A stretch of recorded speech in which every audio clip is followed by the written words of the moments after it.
Well, good evening. Welcome to Bedtime Stories with me, Pastor Michelle. So let's start with some Disney magic, shall we? So tonight, our story is going to be from the movie Brave. And our story is called Merida and the Missing Gem.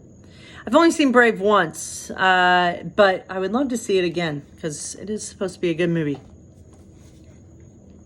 Ugh, Merida complained. I spent all month working on a fancy brooch for Mum, but her birthday's tomorrow and it's still not right. Maudie clucked in sympathy but didn't reply. She was more worried about her latest batch of hot muffins. Who are these for? Asked Merida. These are for the Dunbroach brownie, the wee elf that lives outside the gate. If the brownie isn't happy, who knows what mischief he could make. Merida sighed again, thinking about her mom's birthday. The brooch had started as a good idea, but when it was all put together, it didn't seem right. Merida went to her room to take another look at the gem, but it was gone. Then Merida saw her brothers. Oh, come now, lads. Where is it? I know there's supposed to be an accent. I'm not really good at the accents. I could try. Sorry, I've got a mosquito bite right there. Sorry. But the boys had lost the gem. Merida looked more closely at Huber's shirt. Is this a thistle? Are those crumbs on your shoes?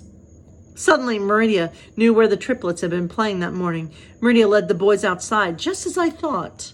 You ate the treats that Maudie made for the Dunbroach brownie. Well, now we know where you lost the gem. Merida and her brothers looked all around the clearing, but they couldn't find the brooch. But what if the brownie took the brooch because you ate his treats? Merida said. Merida told her brothers to get more muffins and thistles. Meanwhile, she tidied up the clearing. When everything was ready, she told everyone to close their eyes. Dunbroach brownie, Merida whispered into the air. We're so sorry your treats were taken, but we tried to fix everything. Could you help us in return? Merida opened her eyes. There in the crook of a tree was the brooch. Had the brownie really just returned it, or had it been there the whole time? Merida examined the gem more closely. There was something different about it. The next evening, Merida presented the birthday brooch to her mother.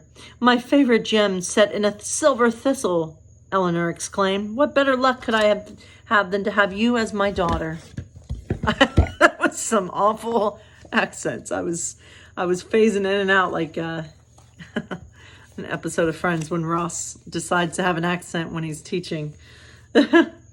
So we're moving on to influential figures in the New Testament. And so, my friends, let's get right into it. Today, and here is a picture of Christ, of Jesus in the storm of the sea. All right, that's painted by Rembrandt van Rijn. So, our people from the New Testament, we're getting into it. We're going to start with Zechariah and Elizabeth. It was in the days of King Herod of Judea, says the Gospel of Luke, that the angel Gabriel appeared to an elderly man named Zechariah, a member of the priestly order of Abijah, who served God in the temple. Zechariah was married to Elizabeth, who herself was of priestly stock and a descendant of Aaron, but the couple was childless. Zechariah was offering incense on the golden altar in the temple just outside the Holy of Holies, a very great honor. When he saw the angel, he was terrified, but the angel said, Don't be afraid, Zechariah, for your prayer has been heard. Your wife Elizabeth will bear you a son, and you will name him John.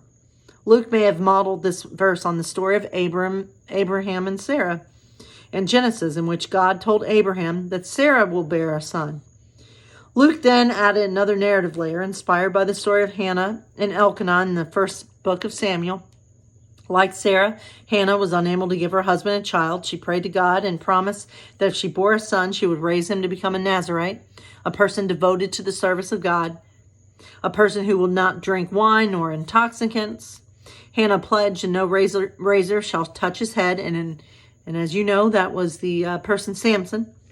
In Luke's gospel, the angel tells Zechariah he must never drink wine or strong drink. Even before his birth, he will be filled with the Spirit.